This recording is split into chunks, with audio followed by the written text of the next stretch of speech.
आए हुए सभी पुण्यात्माओं को मेरा नमस्कार। वर्तमान में रहने का सीखो। देखो, आप बाहर कुछ भी हो, लप्पन छप्पन कुछ भी हो, रहते ना। देखो, मैं हर दफे बताता हूँ, जैसे मैं गंगा नदी हूँ, गंगा नदी में अच्छे भी घाट है, बुरे भी घाट है। गंगा नदी अच्छे घाट रख सकती है, बुरे घाट हटा सकती है, कर सकती है क्या? नहीं कर सकती। वो अच्छे भी घाट रखेगी, बुरे भी घाट रखेगी। वैसे मेरे पास अच्छे भी लोग हैं, बुरे भी लोग हैं, सब प्रकार के लोग हैं। नहीं, क्योंकि मैं किसी को बाहर कर ही नहीं सकता। मेरी स्थिति गंगा नदी जैसी है, किसी को भी मना नहीं कर सकते, सब आ सकते हैं। लेकिन आपके पास चॉइस है ना। आप जब गंगा नदी में नहाते जाते हो तो गंदी जगह थोड़ी नहाते हो, अच्छे घाट के अंदर जाके नहाते हो। तो ठीक उसी प्रकार से अच्छे साधकों की सामूहिकता ढूंढो, अच्छे साधकों की कलेक्टिविटी ढूंढो, अच्छे जगह स्नान करो। तो ठीक उसी प्रकार से अच्छे साधकों की सामूहिकता ढूंढो, अच्छे साधकों की कलेक्टिविटी ढूंढो, अच्छे जगह स्नान करो। और दूसरा, थोड़ा समय स्वयं के लिए दो, थोड़ा समय खुद के लिए दो।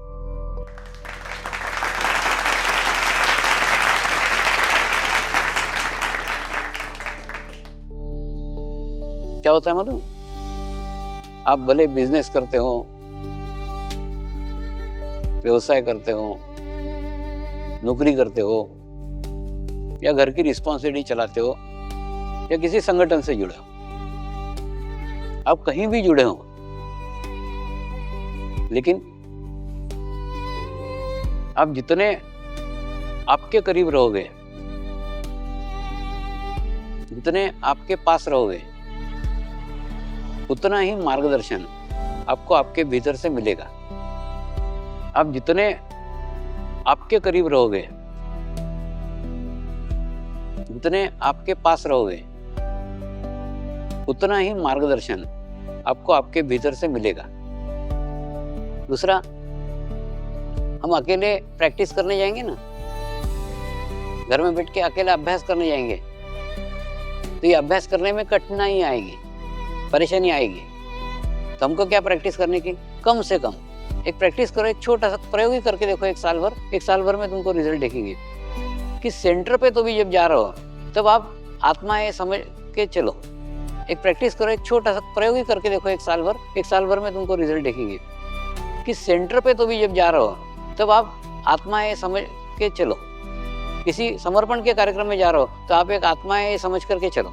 इतनी हड़बड़ करते हो घर से निकलते समय कि रात भर, हर दफे कोई भी कार्यक्रम हो ना, उसके एक रात पहले मैं रात भर नहीं सो पाता। कल भी रात भर में जगता रहा। इतनी हड़बड़। शांति से आओ ना, एकदम शांत चित्त के आओ, अपनी मानसिक स्थिति अच्छी करके आओ कि नहीं, मैं एक अच्छे कार्यक्रम में जा रहा हूँ। तो आप अपने आप को जो मानोगे ना, वैसा होगा। आप अपने आप को आत्मा मानोगे, आप आत्मा रहोगे। आप अपने आप को शरीर मानोगे, आप शरीर रहोगे। तो आप अपने आप को जो मानोगे ना, वैसा होगा। आप अपने आप को आत्मा मानोगे, आप आत्मा रहोगे। आप अपने आप को शरीर मानोगे, आप शरीर रहोगे। यह अभ्यास है, एकदम एक दिन में कुछ नहीं होने वाला है, लेकिन धीरे धीरे होता है। जैसे हम स्विमिंग पूल में जाते हैं कि नहीं, तो वहां हाथ पैर चलाते हैं, यहाँ जमीन पे चलाते क्या? नहीं चलाते, स्विमिंग पूल में ही चलाते हैं। ठीक उसी प्रकार से आप भी करो ना, एक नाटक ही करो कि समर्पण पे कोई कार्यक्रम में जा रहे हैं, समर्पण के कोई सेंटर के ऊपर जा रहे हैं, समर्पण के कोई आश्रम में जा रहे हैं, तो आप अपने आप को आत्मा मानो। मैं एक पवित्र आत्मा हूं, मैं एक शुद्ध आत्मा हूं, मैं एक पवित्र आत्मा हूं, मैं एक शुद्ध आत्मा हूं, मैं एक पवित्र आत्मा हूं, मैं एक शुद्ध आत्मा हूं। ये भाव लाओ। आप भाव लाने में जितने सफल होंगे, जितने सक्सेसफुल होंगे, उतने ही आप आपके आत्मा के करीब पहुंचोगे, आप आपके आत्मा के पास पहुंचोगे। और जितने आत्मा के पास पहुंचोगे, उतना ही आत्मा से आपका संपर्क बढ़ेगा। और संपर्क बढ़ने के बाद में आपकी ही आत्मा आपको ही मार्गदर्शन करेगी। आपकी आत्मा आपका गुरु बनेगी।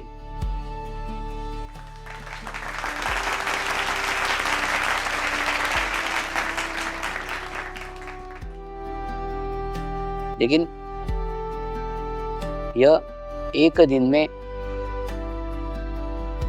होने वाली घटना नहीं है, लेकिन कल का दिन वो दिन है जब यह घटना एक दिन में घटित हो सकती है।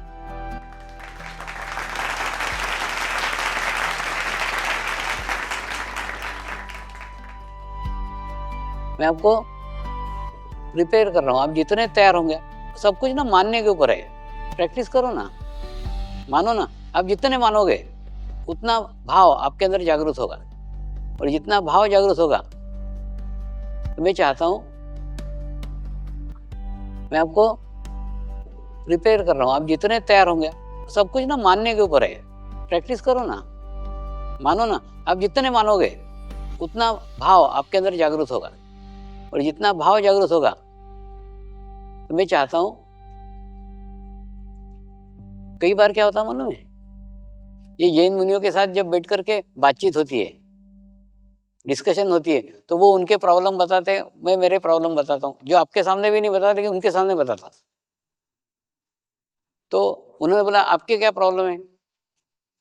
मैंने उनको बोला मेरा प्रॉब्लम ये है कि हमारे यहाँ कई गुरु पूर्णिया हो गई, 13-14 गुरु पूर्णिया, 14 भी शायद 14 गुरु पूर्णिया हो गई, लेकिन मेरे को किसी गुरु पूर्णिया में सेटिस्फेक्शन नहीं मिला। तो बोले क्यों?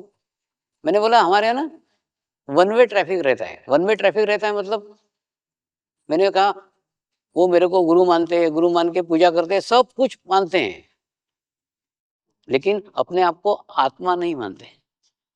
क्योंकि जब तक वो आत्मा बनकर के नहीं आएंगे, तब तक वो जो घटना घटित होनी चाहिए, जो संस्कार घटित होना चाहिए, एक turning point, U turn life का आना चाहिए, वो साधकों के जीवन में नहीं आता। और जब तक नहीं आता, तब तक मुझे उसका आनंद नहीं आता, मुझे उसका मजा नहीं आता।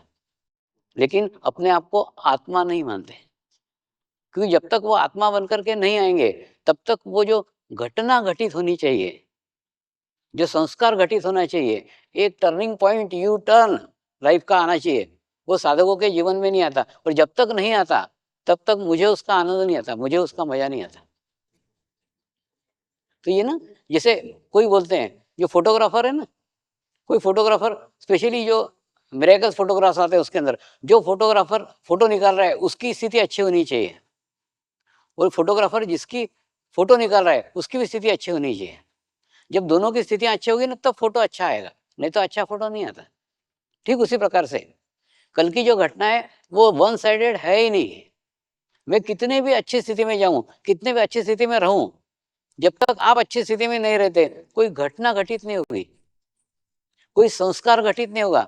संस्कार इसलिए कह रहा हूं, जैसे होता है कि नहीं, अपन एक आधा फिल्मी गाना सुनते हैं 5 मिनट, और 5 मिनट सुनने के बाद में 5 मिनट हमको अच्छा लगता है, हाँ हाँ अच्छा लगा, बहुत अच्छा, बहुत अच्छा लगा, लेकिन उससे कुछ अंदर चेंजेस नहीं आया, हमारे भीतर कोई बदलाव नहीं आया। थोड़ी देर हमको अच्छा लगा, लेकिन वही अगर आप कोई क्लासिकल गीत का कोई राग सुनते हैं, तो उन रागों का इफेक्ट आपके शरीर के ऊपर, आपके अंतर मन के ऊपर प्रतिबिंबित होता है, उसके अंदर आपके अंदर चेंज आता है, आपके अंदर बदलाव आता है।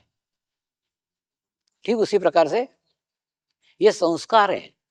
संस्कार यानी क्या? एक ऐसी घटना है जिसके अंदर आपके अंदर आमूल परिवर्तन हो सकता है, आमूल चेंज आ सकता है, एक दिन में हो सकता है।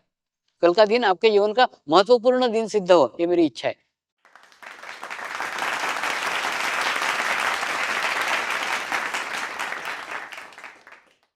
नहीं, मुझे खूब दुख होता है, इतने पता नहीं कहाँ कहाँ से दौड़ दौड़ के तुम आते हो, सब इकट्ठा होते हो, 3 दिन बिताते हो, 3 दिन वेस्ट करते हो, इतना खर्चा सब कर करके आते हो, लेकिन सिर्फ एक चीज से चूक जाते हो, वो चीज है अपने आप को आत्मा समझो। कल का दिन, सिर्फ कल के दिन के लिए अब अपना एक ही दिन मांग रहा हूँ, जीवन में तुमने इतना जीवन व्यतीत कर लिया, एक दिन अपने आप को आत्मा समझो, वो घटना घटित हो जाएगी। सिर्फ कल के दिन के लिए अब अपना एक ही दिन मांग रहा हूँ, जीवन में तुमने इतना जीवन व्यतीत कर लिया, एक दिन अपने आप को आत्मा समझो, वो घटना घटित हो जाएगी, वो संस्कार घटित हो जाएगा। तो जो जैन मुनियों को मैंने मेरा दर्द बताया, दुख बताया, कि गुरु पूर्णिमा मेरे को मजा नहीं आया, मैं चाहता हूँ कल की गुरु पूर्णिमा में आपके और मेरे जीवन में यादगार गुरु पूर्णिमा रहे।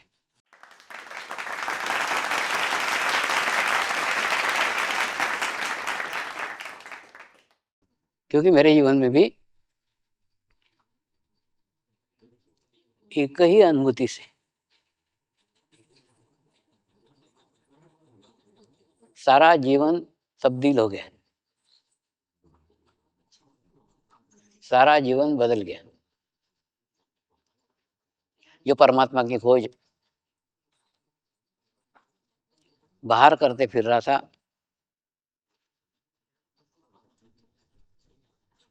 उसी सारे खोज को गुरुदेव ने भीतर की ओर मोड़ दिया। मेरे जीवन में वो यू टर्न था।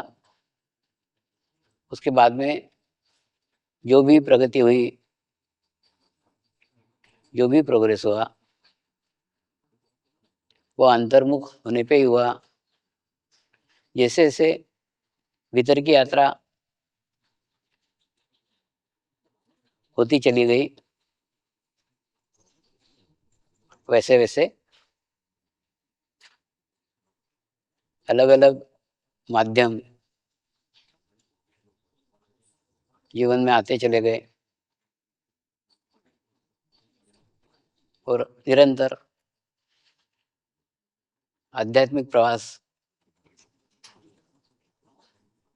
आगे और आगे होता चला गया। मैं भी चाहता हूँ ऐसी ही अनुभूति कल आपके जीवन में भी हो, क्योंकि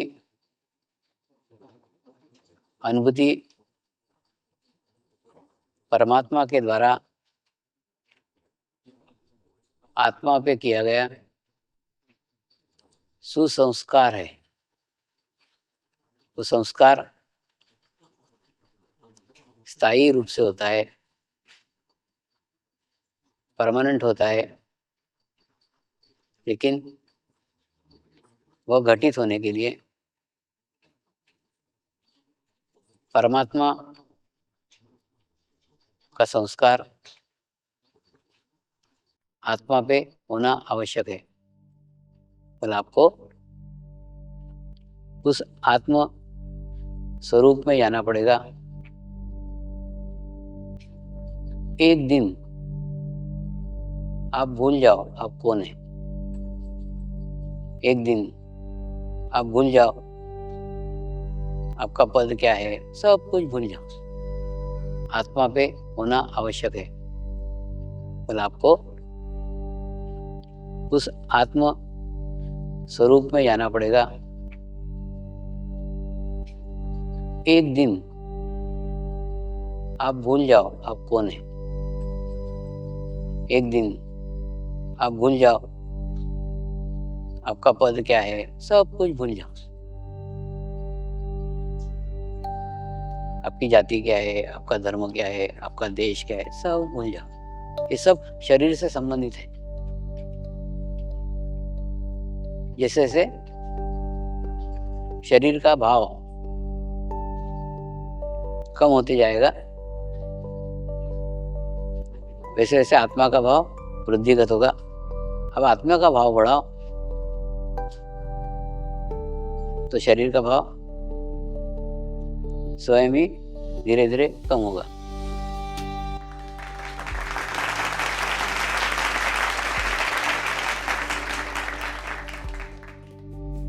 भविष्य में नया नया साहित्य लाया जा रहा है, तो मेरी इच्छा है आप उसको पढ़ो। आप कई बार ऐसे प्रश्न पूछते रहते हो, इसके उत्तर कई पुस्तकों में, कई प्रवचनों में मैंने पहले ही दिए हुए हैं। भविष्य में नया नया साहित्य लाया जा रहा है। तो मेरी इच्छा है आप उसको पढ़ो। आप कई बार ऐसे प्रश्न पूछते रहते हो, इसके उत्तर कई पुस्तकों में, कई प्रवचनों में मैंने पहले ही दिए हुए हैं।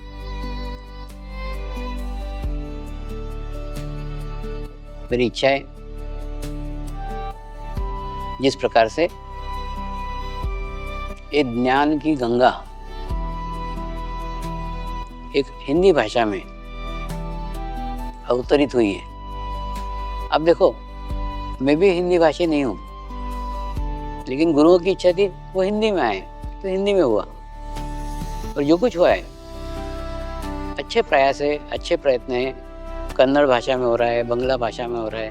प्रत्येक ने अपनी अपनी भाषा में उस ज्ञान को लेके जाना चाहिए, क्योंकि आपके भाषा के कारण आपको मालूम पड़ा ना, लेकिन सबको नहीं पता चलेगा। आप आपकी भाषा के अंदर लेके जाओ। दूसरा, साहित्य को आप गिफ्ट के रूप में भी बांट सकते हैं, वो भी एक प्रकार का प्रचार ही है।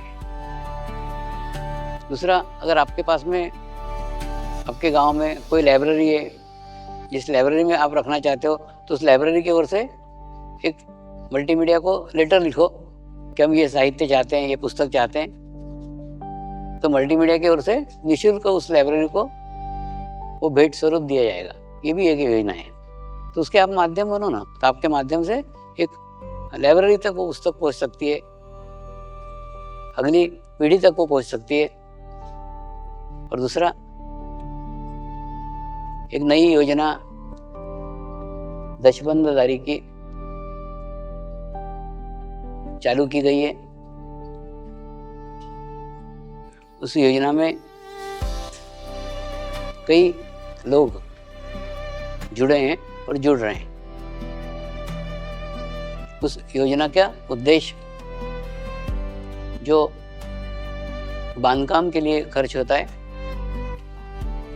जो कंस्ट्रक्शन के लिए खर्च होता है, उस खर्च के ऊपर की व्यवस्था करना है।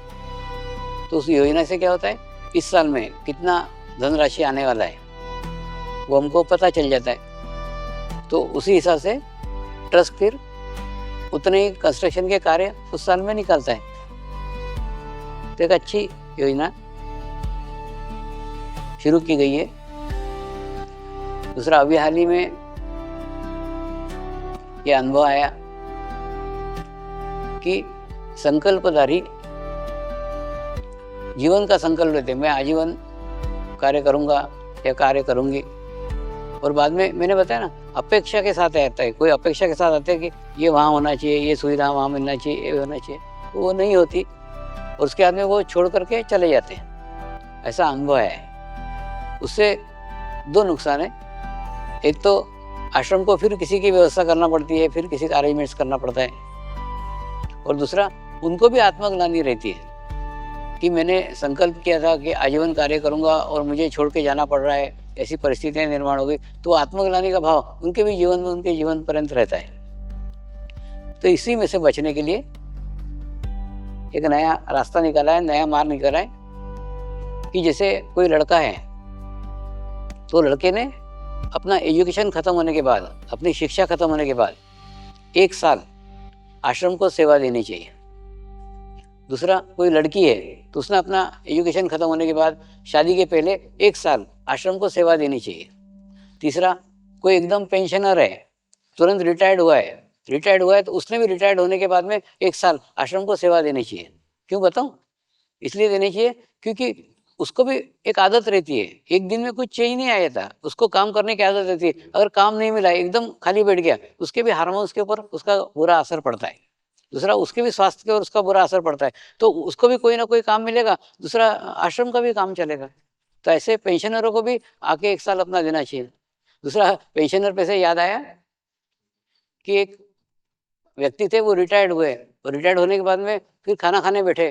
खाना खाने के बाद में वो पत्नी को बोलते हैं आज की बघार तो जरा कच्ची है, तो बोले 30 साल से तो यही खा रहे थे, आज तुमको कच्ची लग रही है। तो कहने का मतलब जब रिटायर्ड होता है ना आदमी, फिर छोटी-छोटी चीज़ में नींद में निकालने लग जाता है, क्योंकि उसको फुर्सत हो जाती है सब सब कुछ देखने की, तो उसमें से भी छुट्टी मिल जाएगी, तो 1 साल भर वो आश्रम में आके रह सकता है। और चौथा, जो जीवन में असफल व्यक्ति है, अब जरा ध्यान से सुनो, जो जीवन में असफल व्यक्ति है, मेरे को खोटे सिक्के चाहिए जो कहीं नहीं चले हो, क्या होता है बताता हूँ आपको। कई बार ना आपको आपके कर्म के भोग भोगना रहते हैं, तो आप कहीं पे भी प्रयत्न करोगे, कहीं भी प्रयास करोगे तो असफल होगे।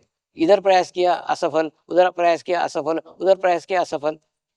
तो प्रश्न ये आता है, फिर प्रयास कहाँ करें? कोई भी प्रयत्न करें, कोई भी धंधा करे, कोई भी बिजनेस करे, कोई भी नौकरी करे, सब जगह उनको नुकसान होता है। तो ऐसे अगर कोई असफल व्यक्ति है तो उन्होंने आके आश्रम में सेवा देना चाहिए। जब वो निस्वार्थ भाव से काम करे, क्या होता है मालूम है? जब आदमी का चित्त खराब होता है ना, तो उसको लगता है ये भी करना चाहिए, वो भी करना चाहिए, वो भी करना चाहिए, सब करने के लिए जाता है और उसके बाद में कहीं से भी सफलता नहीं होती। जैसे मैं कई बार बताता हूँ कि अगर आप ऊपर से नीचे गिर रहे हो, तो गिरने का एक फोर्स निर्माण हो गया है। आप कहीं पे भी टिकने का कोशिश करोगे और ऊपर चढ़ने का जैसे ही कोशिश करोगे ना, आपको फिर ऊपर से आपका फोर्स नीचे गिरा देगा। ये समझ लो, ये आदमी है ऊपर से यहाँ तक गिरा है, उसके बाद में उसने इच्छा किया कि मेरे को यहाँ चढ़ने का है, तो क्या होगा, वो जो फोर्स है उसको और नीचे गिराएगा, फिर ये ऊपर चढ़ने की कोशिश करेगा, यानी जितने बार वो ऊपर चढ़ने का कोशिश करेगा उतने बार वो नीचे गिरेगा। तो आवश्यकता क्या है, उसको स्थिरता की आवश्यकता है, उसको स्टेबिलिटी की आवश्यकता है। अब प्रश्न बोलोगे कि अगर उसको साल भर स्टेबिलिटी चाहिए या 2 साल स्टेबिलिटी चाहिए, तो उसके खाने पीने की व्यवस्था क्या है? तो खाने पीने की, रहने की व्यवस्था उसने आश्रम में आके रहना चाहिए। तो ऑटोमेटिकली क्या होगा मालूम है, उसकी वो व्यवस्था हो जाएगी और दूसरा उसका बुरा समय व्यतीत हो जाएगा, इनबैलेंस स्थिति व्यतीत हो जाएगी, एक अच्छा माहौल मिलेगा, एक अच्छी स्थिति मिलेगी। और जब स्थिति बैलेंस हो जाएगी, जब उसको उसके आश्रम के अंदर सक्सेस मिलना चालू हो जाए, उसको उसके आश्रम के अंदर सफलता मिलना चालू हो जाए, तो समझ लेना चाहिए अब मैं बैलेंस हो गया, मैं संतुलित हो गया, फिर अपने व्यवहार के जीवन में उसने जाना चाहिए। तो ऐसे चौथे अगर कोई असफल व्यक्ति हैं, तो उन्होंने भी आश्रम में आके 1 साल 2 साल, जितना समय उसका खराब है उतना उसने व्यतीत करना चाहिए, अपने आप को संतुलित करना चाहिए। देखो क्या होता है मालूम है, असफल व्यक्ति के प्रयास असफल रहते हैं और उसका रिजल्ट असफल आता है। तो पहले वो व्यक्ति को संतुलित करो ना। जो आदमी बैलेंस है, उस आदमी के प्रयास भी बैलेंस रहेंगे, उसके रिजल्ट भी बैलेंस आएंगे। तो आवश्यकता है उसको संतुलित करने की, उसको बैलेंस करने की। तो बैलेंस करने के लिए भी आश्रम का आश्रय ले सकते हैं, आश्रम के सानिध्य में आ सकते हैं, आश्रम को सेवा दे सकते हैं। तो ऐसे कई उपक्रम चलाए जा रहे हैं, आपको जो उचित लगे वो देखो। नहीं तो कम से कम 1 सप्ताह एक प्रण करो ना, साल भर में कितना बता रहा हूँ, पूरे साल के अंदर 1 सप्ताह आप आश्रम के लिए सेवा दो, तो भी बहुत है। 1 सप्ताह दोगे ना तो भी आश्रमों का कार्य चलेगा और आपका भी कार्य चलेगा। उससे क्या होगा, लेकिन अपेक्षा रहित, अपेक्षा रहित मतलब कोई सा भी काम करने की आपकी तैयारी होनी चाहिए, कहीं भी रखेंगे वहां रहने की तैयारी होनी चाहिए। तो कोई अपेक्षा नहीं आपको, मेरे को यहाँ ही रहने की अपेक्षा है, मेरे को यही पोस्ट चाहिए, ऐसा कुछ नहीं। जो पोस्ट देंगे उस पर कार्य करो, जिस आश्रम में रखें उस आश्रम में कार्य करो। ऐसे अपेक्षा रहित 1 सप्ताह ही दो। और दूसरा, आप आपका दो के रखो ना कि ये मेरा नाम पता है और मैं 1 सप्ताह देने के लिए तैयार हूँ, जब उनको आवश्यकता होगी आपको बुला लेंगे। तो 1 सप्ताह भी अगर आपने दिया ना तो उससे भी, और ये सब प्रयोग करके देखो, 1 साल करके देखो, 2 साल करके देखो, फिर आपके अंदर क्या चेंज आता है, आपके अंदर क्या बदलाव आता है, आप आपका देखो ना।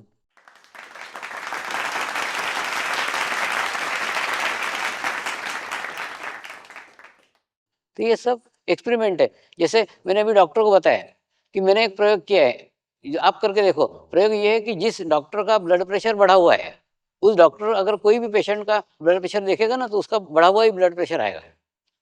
तो क्यों? क्योंकि वो डॉक्टर का खुद का ही ब्लड प्रेशर बढ़ा हुआ है।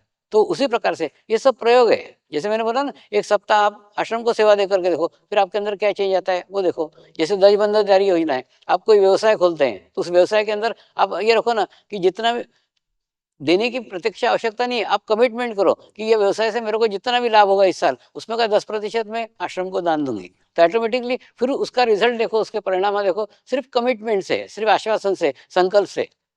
तो ये सब एक्सपेरिमेंट है। जैसे मैंने अभी डॉक्टर को बताया कि मैंने एक प्रयोग किया है, आप करके देखो। प्रयोग ये है कि जिस डॉक्टर का ब्लड प्रेशर बढ़ा हुआ है, उस डॉक्टर अगर कोई भी पेशेंट का ब्लड प्रेशर देखेगा ना तो उसका बढ़ा हुआ ही ब्लड प्रेशर आएगा। तो क्यों? क्योंकि वो डॉक्टर का खुद का ही ब्लड प्रेशर बढ़ा हुआ है। तो उसी प्रकार से ये सब प्रयोग है। जैसे मैंने बोला ना, एक सप्ताह आप आश्रम को सेवा दे करके देखो, फिर आपके अंदर क्या चेंज आता है वो देखो। जैसे दज बंधनधारी योजना है, आप कोई व्यवसाय खोलते हैं तो उस व्यवसाय के अंदर आप ये रखो ना कि जितना भी देने की प्रत्यक्ष आवश्यकता नहीं है, आप कमिटमेंट करो कि ये व्यवसाय से मेरे को जितना भी लाभ होगा इस साल, उसमें का 10% मैं आश्रम को दान दूंगी। तो ऑटोमेटिकली फिर उसका रिजल्ट देखो, उसके परिणाम देखो, सिर्फ कमिटमेंट से, सिर्फ आश्वासन से, संकल्प से। हाँ, दूसरा संकल्प से बात याद आई, तो मैं ना पहले दिन यहाँ आया था। पहले दिन यहाँ आया, गुरु शक्ति धाम के अंदर बैठा। उसका ना, अब दिल्ली जी पार करो तो एकदम आपको एक अच्छा वातावरण प्राप्त होता है, एक अच्छी स्थिति प्राप्त होती है। और जैसे माँ आने के बाद में छोटे बच्चे कंप्लेंट करते हैं ना, वैसे ये मूर्ति कंप्लेंट कर रही थी। क्या होता है बताता हूँ। आदमी जो संकट के अंदर आता है, आदमी जो प्रॉब्लम के अंदर आता है ना, तो वो इतने सारे मंदिरों में माथा टेकता है और इतने जगह कमिटमेंट करता है, मैं ये करूंगा, वो करूंगा, वो करूंगा, वो करूंगा, और बाद में जब वो पूर्ण हो जाती है तो वो खुद भूल जाता है कि वो कहाँ करके गया। तो वो मूर्ति ने कंप्लेंट किया, लोग कमिटमेंट करके जाते हैं और बाद में पूर्ण नहीं करते, बाद में भूल जाते हैं। तो उसमें वचन दोष लगता है। आपने जो वचन दिया है, तो पहली बात तो कमिटमेंट ही मत करो। देखो, ये गुरु शक्ति धाम एक्चुअली ध्यान सीखने की जगह है, मेडिटेशन सीखने की जगह है। तुम लोग उसको क्या बोलते हैं ना, तुम्हारे मांग के लिए इस्तेमाल करते हो, वो अलग बात है, लेकिन करते हो तो फिर जो कमिटमेंट किया वो कमिटमेंट पूर्ण करो, नहीं तो फिर कमिटमेंट ही मत करो कहीं पे भी। यहाँ नहीं, कहीं पे भी उससे वचन दोष लगता है। कोई भी स्थान पे जाते हो ना, तो अगर वहाँ का तुमने पूर्ण नहीं की तुम्हारी मन्नत, तो फिर उसका वचन दोष लगता है। तो ऐसा कहीं पे भी मत रखो। तो गुरु शक्ति धाम में एक अच्छा वातावरण है, जैसे आप क्रॉस करोगे वहाँ उस स्थिति को आप प्राप्त करोगे। तो ऐसा जगह जगह आश्रमों का और व्यवस्था का कार्य चल रहा है। और अगला वर्ष 2015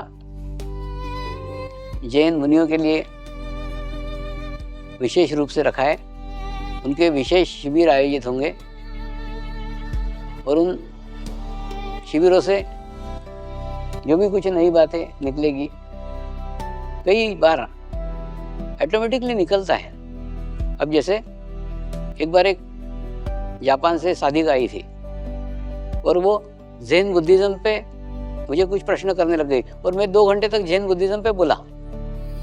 तो वो बाकी के साधक बैठे थे, बोले स्वामी जी आपको जैन बुद्धिज्म पे इतना सारा पता था तो आप पहले क्यों नहीं बोले? मैंने बोला मेरे को कुछ पता नहीं था, ये साधिका को माध्यम बना करके मैंने जाना।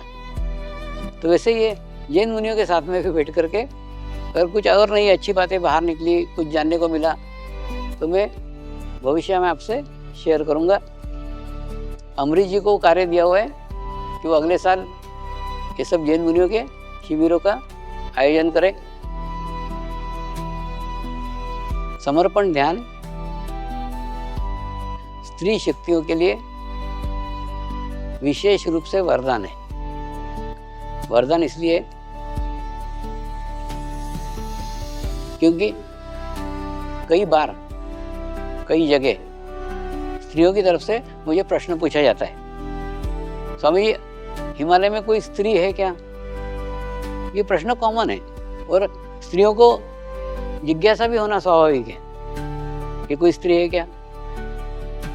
वास्तव में हिमालय में कोई भी स्त्री नहीं है। स्त्री इसलिए नहीं है क्योंकि जो भी ऋषि मुनि वहाँ गए हैं वो सब इसी समाज से गए हैं। और दूसरा, स्त्री आध्यात्मिक क्षेत्र की बाधा है ऐसा मान करके गए हैं, तो वही मान्यता लेकर के वो गए। लेकिन एक स्तर तक डेवलप होने के बाद में, एक स्तर तक विकसित होने के बाद में उन्होंने ही जाना कि पुरुष और स्त्री इसका कोई भेद नहीं है, आत्मा समान है। फिर उन्होंने उनके गलती का एहसास होने के बाद उन्होंने बोला जो गलती मैंने मेरे जीवन में की वो गलती आप आपके जीवन में मत करो। दूसरा क्या है, ये बात कहने के लिए भी वो बाहर नहीं आ सकते। उन्होंने उनके आभा मंडल बना लिए, उन्होंने उनके ओरा बना लिए, तो उस ओरा के अंदर कोई स्त्री नहीं जाना चाहिए ऐसे वो इच्छा करके बैठे हैं। तो कोई भी स्त्री हिमालय में प्रवेश नहीं कर सकती, उनके ओरा में नहीं जा सकती, उनके आभा मंडल में नहीं जा सकती। फिर भी वो चाहते हैं कि अनुभूति प्रत्येक स्त्री तक पहुंचे, इसीलिए मुझे माध्यम बना करके भेजा है। और मैं चाहता हूँ उस अनुभूति को ग्रहण करके उसको वृद्धिगत करो। और दूसरा, मेरे को कभी-कभी प्रश्न है कि एक अनुभूति से जब मेरा जीवन चेंज हो गया, एक अनुभूति से जब मेरा सारा बदलाव हो गया, तो आपके अंदर चेंज क्यों नहीं? आपके अंदर बदलाव क्यों नहीं?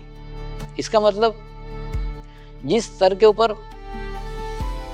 अनुभूति की जा रही है, उस स्तर के ऊपर हम ग्रहण नहीं कर पा रहे। हमारी गुण ग्राहकता कहीं कम पड़ रही है, हमारी रिसीविंग कहीं कम पड़ रही है। तो आपके अंदर चेंज क्यों नहीं? आपके अंदर बदलाव क्यों नहीं? इसका मतलब जिस स्तर के ऊपर अनुभूति की जा रही है, उस स्तर के ऊपर हम ग्रहण नहीं कर पा रहे। हमारी गुण ग्राहकता कहीं कम पड़ रही है, हमारी रिसीविंग कहीं कम पड़ रही है। कल वो अमरीश जी मेरे को पूछ रहे थे, एक ही बार आप बार बार 15 साल से दोहरा रहे हो अनुभूति की, फिर भी लोगों को क्यों नहीं समझ में आती? फिर क्यों नहीं समझ पाते? मैं बोलूँगा नहीं, जब तक मैं जो कह रहा हूँ उस स्तर पे नहीं समझते, जब तक मैं उस बात को दोहराते रहूंगा। अनुभूति समान है, जो आपको अनुभूति हो रही है ना, वही अनुभूति मेरे को हुई है। कुछ नहीं है, जो हमारा चित्त बाहर की ओर है, वो चित्त को अंदर की ओर डाइवर्ट कर दिया। लेकिन अंदर की ओर कौन ले आ सकता है? कोई अंदर गया हुआ पुरुष अगर हमारे जीवन में आता है, वो हमारे चित्तों को भीतर की ओर लेके जाता है, तो बाद में बाकी भीतर की यात्रा हमको ही करना पड़ती है। वही टर्निंग पॉइंट है, वही चेंज है, वही बदलाव है।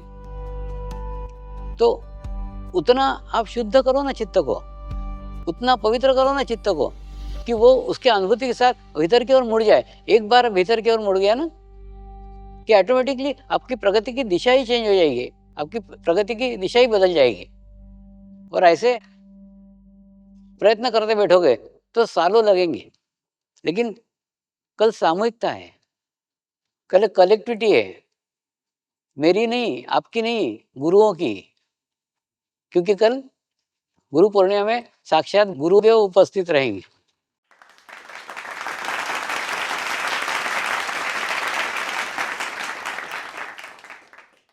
कल का दिवस आपके जीवन में एक चेंज लेकर के आए, एक बदलाव लेकर के आए। जो अनुभूति की रिसीविंग, जो अनुभूति की गुणग्राहकता की इच्छा मैं आपसे कर रहा हूं, वो इच्छा तक आप पहुंचे, और पहुंचने के बाद में उस अनुभूति को ग्रहण करें। जो अनुभूति की रिसीविंग, जो अनुभूति की गुणग्राहकता की इच्छा मैं आपसे कर रहा हूं, वो इच्छा तक आप पहुंचे, और पहुंचने के बाद में उस अनुभूति को ग्रहण करें। वो अनुभूति पाने के बाद आपका ही चित्त भीतर की ओर मुड़ जाएगा, सारी खोज समाप्त हो जाएगी, सारा ढूंढना, सारा भटकना सब बंद हो जाएगा। हो सकता है आपको आपके गुरुओं के दर्शन हो जाए, हो सकता है आपको आपके परमात्मा के दर्शन हो जाए, हो सकता है आपको आपके भगवान के दर्शन हो जाए। वास्तव में ऐसा भी अगर हुआ तो वहां पे ठहर मत जाना, वो केवल पड़ाव है। पड़ाव इसलिए क्योंकि आपको जो कुछ दिखा है, जो गुरु दिखा है, जो माध्यम दिखा है, जो देवता दिखा है, ये सब माध्यम है। क्योंकि वास्तव में परमात्मा का कोई रूप ही नहीं है, परमात्मा निराकार है, उसका कोई रूप नहीं है। अगर रूप दिखता है तो रूप हमने निर्माण किया हुआ है, हमने निर्मित किया हुआ है, हमने बनाया हुआ है। जैसे मैं बोलता हूँ कि नहीं, एक मिट्टी का ढेर है, उस मिट्टी के ढेर से एक जन जीसस क्राइस्ट की प्रतिमा बना ले, एक गौतम बुद्ध की बना ले, एक गणेश जी की बना ले, एक राम की बना ले, तो मिट्टी को हाथ से हम अलग अलग मूर्तियों में ढालते हैं, अलग अलग रूप निर्माण करते हैं। ठीक इसी प्रकार से चित्त से हम भगवान का निर्माण करते हैं। आपने अगर चित्त से कल्पना कर लिया कि राम यानी भगवान, आपके हृदय के अंदर आपने राम यानी भगवान ये छवि बिठा दिए, तो कल आपको राम के दर्शन होंगे। लेकिन याद रखना, कृष्ण भक्तों को राम के दर्शन नहीं होंगे, राम भक्तों को कृष्ण के दर्शन नहीं होंगे। यानी जैसे फ्रिज के अंदर आपने केचप रखा है तो आपके फ्रिज में खोलोगे तो केचप ही मिलेगा, ब्रेड नहीं मिलेगी। आपने अगर चित्त से कल्पना कर लिया कि राम यानी भगवान, आपके हृदय के अंदर आपने राम यानी भगवान ये छवि बिठा दिए, तो कल आपको राम के दर्शन होंगे। लेकिन याद रखना, कृष्ण भक्तों को राम के दर्शन नहीं होंगे, राम भक्तों को कृष्ण के दर्शन नहीं होंगे। यानी जैसे फ्रिज के अंदर आपने केचप रखा है तो आपके फ्रिज में खोलोगे तो केचप ही मिलेगा, ब्रेड नहीं मिलेगी। वैसे ही ठीक है, चित्त में आपने जिसको बिठा कर के रखा है, जब आपके अंदर का देवत्व प्रकाशित होगा, आपके अंदर की आत्मा प्रकाशित होगी, तो ऑटोमेटिकली आपके भीतर जो परमात्मा का रूप आपने सालों से संजो करके रखा हुआ है, संभाल करके रखा हुआ है, वो प्रकट होगा। इसका मतलब आपने परमात्मा की प्राप्ति कर ली, ऐसा नहीं है। रूप प्रकट हुआ है, स्वरूप नहीं है। आपको फिर यात्रा करनी है रूप से स्वरूप तक की। स्वरूप तक करेंगे यानी क्या? स्वरूप कुछ भी नहीं है, परमात्मा का कोई रूप ही नहीं है, स्वरूप है। तो अगर आपने परमात्मा का स्वरूप जान लिया तो फिर रूप का कोई फर्क नहीं पड़ता, उसका रूप क्या है। ठीक उसी प्रकार से गुरुओं का है। कोई दाढ़ी वाले गुरु हैं, कोई बिना बाल के गुरु हैं, मतलब गुरुओं के अलग अलग प्रकार हैं, लेकिन गुरु तत्व एक है। उनके प्रकार अलग अलग हो सकते हैं, उनके रूप अलग अलग हो सकते हैं, अंदर का तत्व एक ही है, स्वरूप एक है। आपका चित्त स्वरूप पे होना चाहिए, रूप पे नहीं।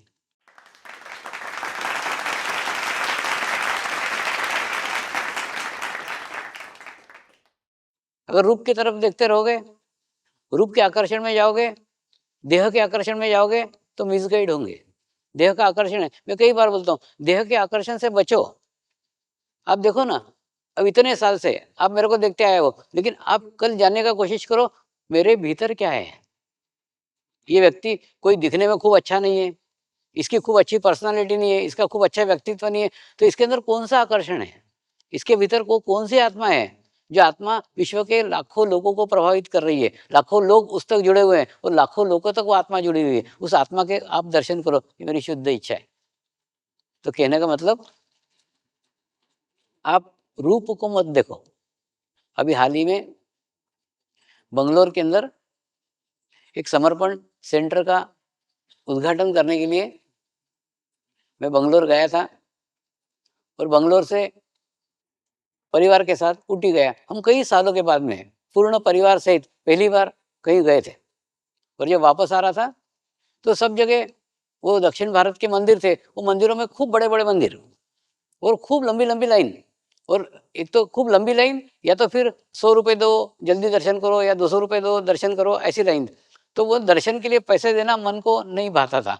तो और दूसरा, इतने लंबे में लाइन में लगने का भी हिम्मत नहीं था। तो ऐसे करके हमने किसी मंदिर के अंदर कहीं पे भी दर्शन नहीं किए। परिवार के साथ ऊटी गया, हम कई सालों के बाद में पूर्ण परिवार सहित पहली बार कहीं गए थे, और जब वापस आ रहा था तो सब जगह वो दक्षिण भारत के मंदिर थे, वो मंदिरों में खूब बड़े बड़े मंदिर और खूब लंबी लंबी लाइन। और एक तो खूब लंबी लाइन, या तो फिर 100 रुपये दो जल्दी दर्शन करो, या 200 रुपये दो दर्शन करो, ऐसी लाइन। तो वो दर्शन के लिए पैसे देना मन को नहीं भाता था। तो और दूसरा, इतने लंबे में लाइन में लगने का भी हिम्मत नहीं था। तो ऐसे करके हमने किसी मंदिर के अंदर कहीं पे भी दर्शन नहीं किए। और बाद में वापस आ रहे थे मैसूर से बंगलोर की तरफ, तो जो ड्राइवर था, वो ड्राइवर बोला, बाबू जी एक यहाँ पे ना एक नेमिशाली करके मंदिर है, वो बहुत प्राचीन मंदिर है, चलो मैं आपको दिखाता हूँ। मैंने बोला ठीक है। हम गए, वहाँ गए तो गुरुमा बोलते अपन ने कहीं दर्शन नहीं किए, चलो ये मंदिर में तो दर्शन करने चलते हैं। मैंने बोला जाएंगे, लेकिन वो पैसे देके नहीं जाएंगे। वहाँ पर लिखा था 20 रुपये में तत्काल दर्शन, और बाद में नहीं तो लाइन से लगो। तो हम दोनों जने लाइन में खड़े थे, वहाँ लाइन में खड़े थे, हमको पहचानने वाला कोई नहीं। दूसरा, सब बच्चे गाड़ी के अंदर बैठे हुए, हम दोनों ही लाइन में लगे हुए, हमको पहचानने वाला कोई नहीं, भाषा वहाँ समझ में नहीं आती। पता नहीं क्या हो गया, एक आदमी वहाँ से दौड़ते दौड़ते आया और उसने सब लाइनें वाइनें सब हटा करके हम दोनों को आगे जाके दर्शन कराए। और दूसरा, उसके बाद में फिर वो बोले नहीं आपके हाथ से पूजा करो, आरती करो। मैं बोला नहीं नहीं इतना टाइम नहीं, वो आगे बाहर बच्चे वेट कर रहे हैं, मैं नहीं ज़्यादा रुक सकता। बाहर निकला, बाद में आके उसने बताया मैं इस मंदिर का ट्रस्टी हूँ। तो कहने मतलब देखो, कोई लैंग्वेज वाइब्रेशन सबसे परे है, सब जाति से परे है, धर्म से परे है, भाषा से परे है। मेरी उसकी कोई लैंग्वेज मैच नहीं कर रही थी, लेकिन इतना समझ में आ गया कि ये कोई विशेष व्यक्ति है। ऑटोमेटिकली वो प्रभावित हुआ और लेकर गया। तो मेरा ये कहना है, तो उसके भी परे देखो ना। और दूसरा, ये मैं बातें कहता हूँ ऐसा नहीं, मैं कृति में भी करता हूँ। क्यों आप लोगों से छुपते फिरते रहता हूँ, क्यों आप लोगों को मिलता नहीं हूँ, क्यों आप लोगों के साथ में ज़्यादा नहीं रहता हूँ? उद्देश्य एक ही है कि आपका ध्यान मेरे शरीर पे नहीं होना चाहिए। क्या हो रहा है मालूम है? डे बाय डे मैं बूढ़ा हो रहा हूँ, मतलब मेरा शरीर एक एक वीक हो रहा है। दूसरा, जैसे जैसे साधकों की संख्या बढ़ रही है ना, वैसे वैसे मेरी संवेदनशीलता खूब ज़्यादा बढ़ रही है, तो उसका आकर्षण भी खूब बढ़ रहा है। तो उसके कारण मैं नहीं चाहता कि कोई साधक वो आकर्षण के अंदर आए, तो आकर्षण से वो दूर रहना चाहिए। शरीर के आकर्षण से दूर रहो। शरीर के आकर्षण से दूर रहोगे तो आत्मा की ओर जा सकोगे, और आत्मा की ओर जब जाने का प्रयास करोगे ना, तब तुमको आत्मा बनना पड़ेगा। तो मैं ये चाहता हूँ, वो करो। आपकी दिशा उधर होनी चाहिए। शरीर के तरफ मत देखो, देह के आकर्षण से बाहर निकलो, देह के पीछे मत लगो।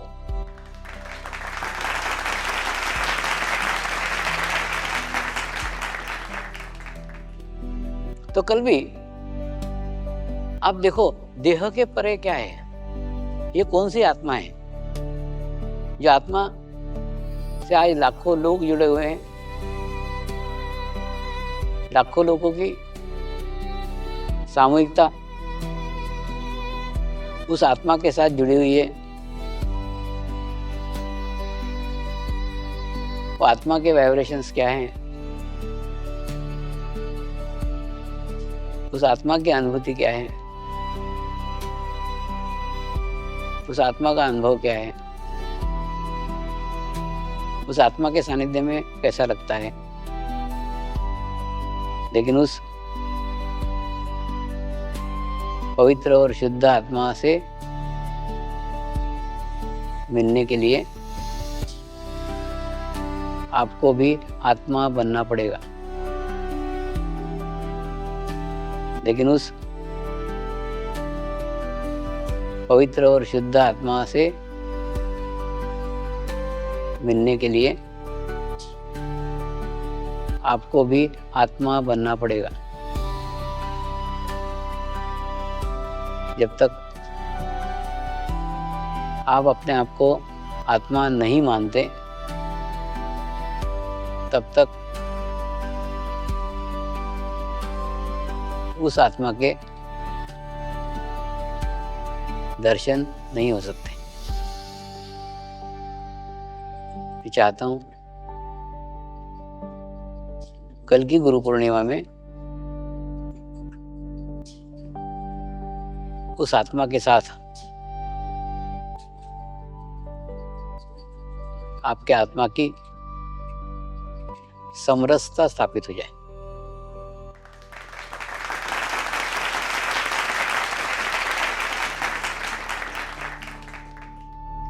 समरसता स्थापित हो जाए, नहीं उस आत्मा से आपके आत्मा का अस्तित्व अलग न हो, तो आप महसूस करोगे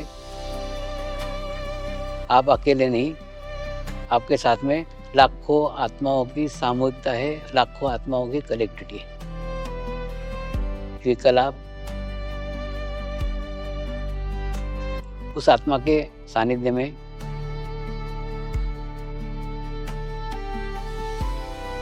गुरु पूर्णिमा मनाने जा रहे हैं, जो एक और हिमालय के ऋषि मुनियों से जुड़ी हुई है, तो दूसरी ओर विश्व के लाखों आत्माओं के साथ उसका निकट का संपर्क है। लेकिन वो अनुभूति का संस्कार आपके जीवन में तभी घटित हो सकता है जब आप अपने आप को आत्मा समझे। इसका अभ्यास करो।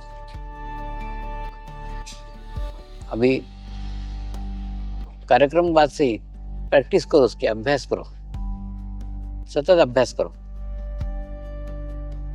क्योंकि कल और आज में ज्यादा समय नहीं है।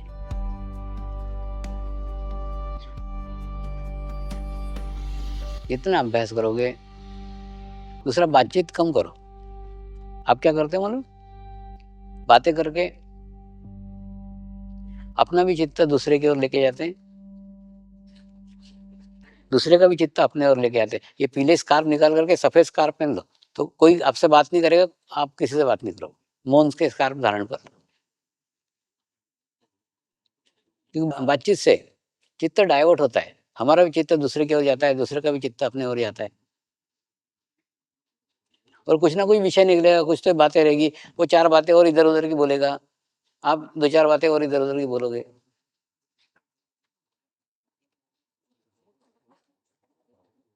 और बातचीत करके यहाँ कुछ भी होने वाला नहीं है ना। उससे अच्छा है मौन में रहो, अंतर्मुखी हो। जितना भीतर की ओर जाने का प्रयास करोगे, मौन में रहो, अंतर्मुखी हो। जितना भीतर की ओर जाने का प्रयास करोगे, मौन में रहो, अंतर्मुखी हो। जितना भीतर की ओर जाने का प्रयास करोगे, जितना भीतर जाने का प्रयत्न करोगे, उतनी भीतर की यात्रा कल घटित होगी। लेकिन ये सब बातें मैं आपको समझा सकता हूँ, आपको बता सकता हूँ, लेकिन करना आपको ही पड़ेगी। ऐसे होता है कि नहीं? अपन खाना बना के दे सकते हैं, परोस सकते हैं, मुँह में डाल सकते हैं, वो खाना चाहिए ना, वो करेगा तो क्या करेगा?